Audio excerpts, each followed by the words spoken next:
Hai semua, jom kita main teka-teki nak. Benda apa yang kecil-kecil jadi kawan, besar-besar jadi lawan? Cuba teka. Ada yang jawab api ke? Betul tu. Mami nak cerita ni. Tadi, Mami tengah masak dekat dapur. Amin pun macam biasa lah kalau Mami masak, Amin angkat teman. Mami nak hidupkan api dapur gas. Ketap-ketap bunyi macam tu kan. Tiba-tiba Amin melompat. Muka Amin terus terkena dekat api tu kawan-kawan. Tapi nasib baiklah tak terbakar teruk sangat sebab Amin sempat berik kalau tak habis hitam muka Amin.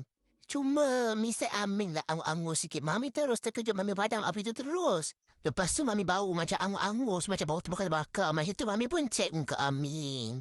Rupanya misai Amin terbakar, kawan-kawan. Sedih Amin tengok tu. Kerinting-kerinting jadinya misai Amin yang kat ujung-ujung tu kan. Bulukan ni Amin pun habis terbakar. Jadi Amin nak pesan kawan-kawan kucing Amin. Hati-hatilah ya kalau kita teman mami-mami kita dekat dapur masak-masak ke apa. Jangan kita lebih-lebih macam ni nampak. Nanti jadi macam Amin.